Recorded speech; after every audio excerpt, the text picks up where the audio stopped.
चांद पर भूकंप के झटके, इसरो में हड़कंप, चंद्रयान ले रहा है रीडिंग। जी हां दोस्तों, ILSA instrument for lunar seismic activity, seismic activity यानी कि भूकंपीय गतिविधि। जी हां, आप सोचते हैं कि भूकंप सिर्फ धरती पर आते हैं, तो आप बेहद गलत हैं। भूकंप इस सौर मंडल में मौजूद हर ग्रह पर आते हैं दोस्तों, और चंद्रमा भी उनसे अछूता नहीं, जबकि वो एक उपग्रह है तो भी हम ये कहेंगे। देखिए, भूकंप इसलिए आते हैं क्योंकि जो अलग अलग लेयर्स होती हैं ग्रहों की, धरती की, वो एक दूसरे के ऊपर मूव करती हैं, प्लेट के फॉर्म में रहती हैं, लेयर्स के फॉर्म में होती हैं, और एक लेयर दूसरी लेयर के ऊपर चढ़ती रहती है, टकराती रहती है। जब दो लेयर्स टकराते हैं आपस में, तो एक लेयर या तो ऊपर चढ़ जाती है, दोनों ऊपर की तरफ पुश करने लगते हैं, जिससे उनके बीच में एक एनर्जी जो है वो डेवलप होती है, जो कि फूट कर सबसे कमजोर जगह से निकलती है, और जहां से निकलती है वहां पर आते हैं भूकंप। दरार पड़ जाती है जमीन पर, और ये जो टेक्टोनिक मूवमेंट होता है, अलग अलग प्लेट्स का मूवमेंट होता है, इसी से पहाड़ बनते हैं, और एक बड़ा महाद्वीप टूटकर छोटे छोटे महाद्वीप में भी तब्दील हो सकता है। इस गतिविधि को हमने हमारी धरती पर, हमारी पृथ्वी पर देखा है, पर चंद्रमा में भूकंप आते होंगे ऐसा किसी ने सोचा भी नहीं था।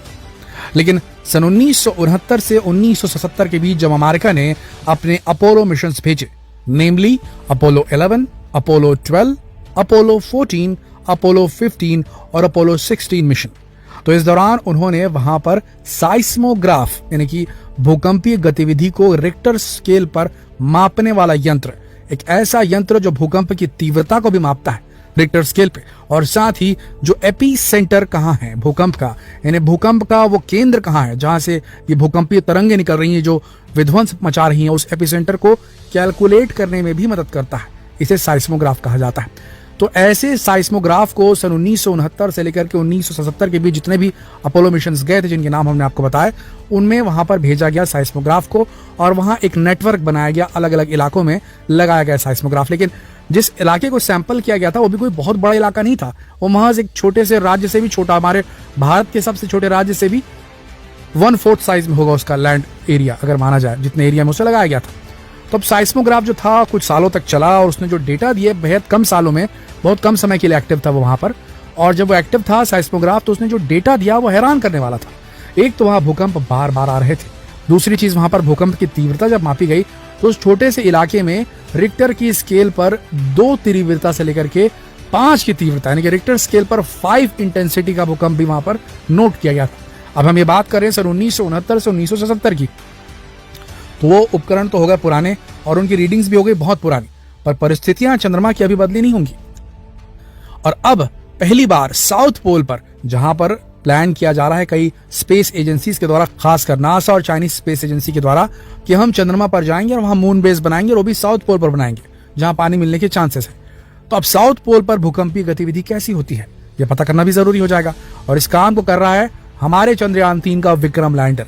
विक्रम लैंडर के बेस से, उसके नीचे तलहटी से एक केबल निकली हुई है, और उस केबल से लटका हुआ है इल्सा नामक का एक इंस्ट्रूमेंट, जिसका फुल फॉर्म हम आपको बता चुके हैं, इंस्ट्रूमेंट फॉर ल्यूनर साइस्मिक एक्टिविटी। और ये लगातार दर्ज कर रहा है भूकंपीय गतिविधियों को। अब ये डेटा जो है पहले पहुंचना शुरू हो चुका होगा इसरो के कमांड सेंटर, लेकिन इस डेटा को जब तक एनालाइज नहीं किया जाएगा, इसे प्रॉपरली इंटरप्रेट नहीं किया जाएगा, इसे समझा नहीं जाएगा, इसका आकलन करना, इसे समझना, और इससे फिर एक कंक्लूजन निकालना, एक परिणाम तक पहुंचना कि हाँ भाई वहां पर भूकंप आ रहे हैं, या अभी हमें वहां कोई भूकंप नहीं मिले हैं, इस बारे में जानकारी बाद में 1-2 दिन बाद शायद जो इसरो की अथॉरिटीज हैं वो रिवील करेंगी और बताएंगी दुनिया को कि हाँ वहां पर भी भूकंप आते हैं। हमने, यानी पुराने जो नासा के वैज्ञानिक थे और नासा के एस्ट्रोनॉट थे, उन्होंने इक्वेटोरियल रीजन में लगाया था अपना साइस्मोग्राफ, एक बहुत ही छोटे लैंड एरिया में, यानी कि चंद्रमा का जो बीच का इलाका है, जो भूमध्य रेखा के आसपास का इलाका है, वहां पर लगाया था उन्होंने साइस्मोग्राफ। पर अब जो साइस्मोग्राफ लगा है इल्सा के माध्यम से, चंद्रयान 3 के विक्रम लैंडर के माध्यम से, वो साउथ पोल पे लगा हुआ है, उस जगह पे जहां पानी बहुत ज्यादा मात्रा में मौजूद है, जहां लोग उतरने का प्लानिंग कर रहे हैं। अब यहां पर किस प्रकार की भूकंपीय गतिविधि होती है, ये जानना, ये समझना बेहद जरूरी होगा। देखिए दोस्तों, टेक्टोनिकली एक्टिव अगर है चंद्रमा, यानी कि उसकी टेक्टोनिक प्लेट्स आपस में अगर टकरा रही हैं, मूव कर रही है एक दूसरे के ऊपर में, तो वहां भूकंप जरूर आएंगे। पर चंद्रमा में किस प्रकार के भूकंप आएंगे, उनका क्या इंपैक्ट होगा ऊपर सतह पर मौजूद चीजों, इंस्ट्रूमेंट और अगर एस्ट्रोनॉट पहुंच रहे उन पर और अगर बेस बनाए उन पर, ये जानना बेहद जरूरी है। देखिए, हमारी धरती पर जब भूकंप आते हैं तो हम सब जानते हैं कि क्या परिस्थितियां होती हैं।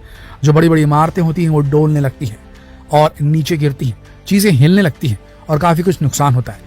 लेकिन यही मूवमेंट अगर जीरो ग्रेविटी में हो, या ये कह लें कि धरती की ग्रेविटी से 6 गुना कम ग्रेविटी वाले क्षेत्र में हो, तो वहां पर असर कुछ बहुत भयानक हो सकता है दोस्तों। चीजें बहुत ज्यादा और वायलेंटली मूव कर सकती हैं और उसका असर बहुत तेज हो सकता है। ये भी एक बहुत इंपॉर्टेंट चीज है और इसे समझना, इसे कैलकुलेट करना, इसे इंटरप्रेट करना, ये वैज्ञानिकों का काम है। इल्सा जो वहां इंस्ट्रूमेंट लगा है वो सिर्फ रीडिंग्स भेजेगा और उससे नुकसान कितना होगा इस प्रकार का, अगर तीव्रता से भूकंप वहां पर आ रहे हैं, अगर आ रहे हैं तो फिर उसके बारे में वैज्ञानिक बताएंगे कि उससे कितना विध्वंस हो सकता है। सबसे बड़ी बात, देखिए, एक बहुत बड़ा सोर्स मिला है एनर्जी प्रोडक्शन का, और ये ग्रीन एनर्जी होगी और सस्टेनेबल एनर्जी होगी। ग्रीन एनर्जी, सस्टेनेबल एनर्जी उसे कहा जाता है जो प्रकृति से हम एनर्जी डेवलपमेंट करें, बिजली बनाए ऐसी जिसमें प्रकृति की ही शक्तियों का इस्तेमाल हो।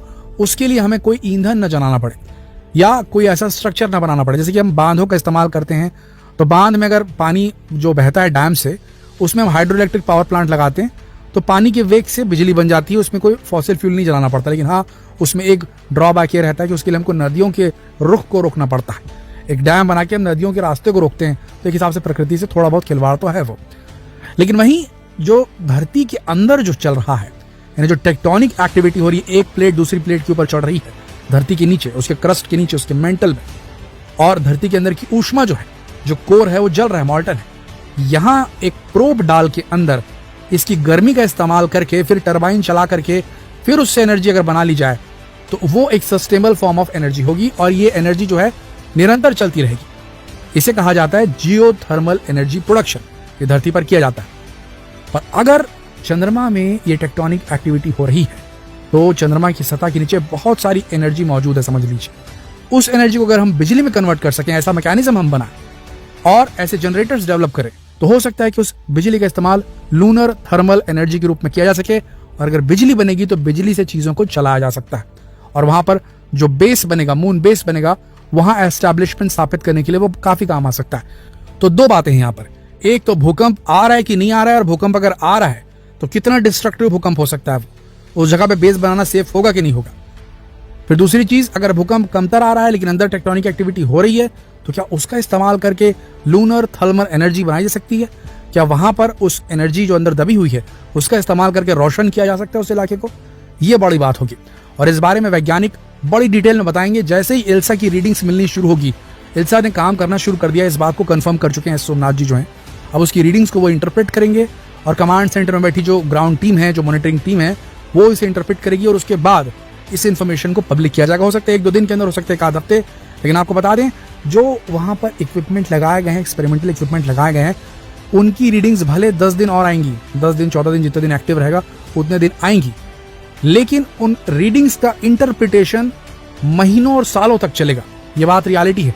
उन रीडिंग्स में से खोज की जाएगी वैज्ञानिकों के द्वारा और कंक्लूजन्स निकाले जाएंगे कि ऐसा है तो ऐसा, ये रीडिंग आई तो ये। तो वो काफी कॉम्प्लेक्स प्रोसेस है और आप समझ के चलिए कि इस पूरे साल भर आपको चंद्रयान 3 से होने वाली खोजों की खबरें लगातार आती रहेंगी। तो दोस्तों, लेटेस्ट अपडेट के लिए बने रहिए हमारे चैनल के साथ। सब्सक्राइब कीजिए हमारा चैनल, बेल आइकन को प्रेस कीजिए, शेयर कीजिए इस वीडियो को फेसबुक पर, व्हाट्सएप पर, यूट्यूब पर। जल्द मिलते हैं आपसे अगले वीडियो में। तब तक के लिए आप सबका इस वीडियो के अंत तक बने रहने के लिए दिल से धन्यवाद।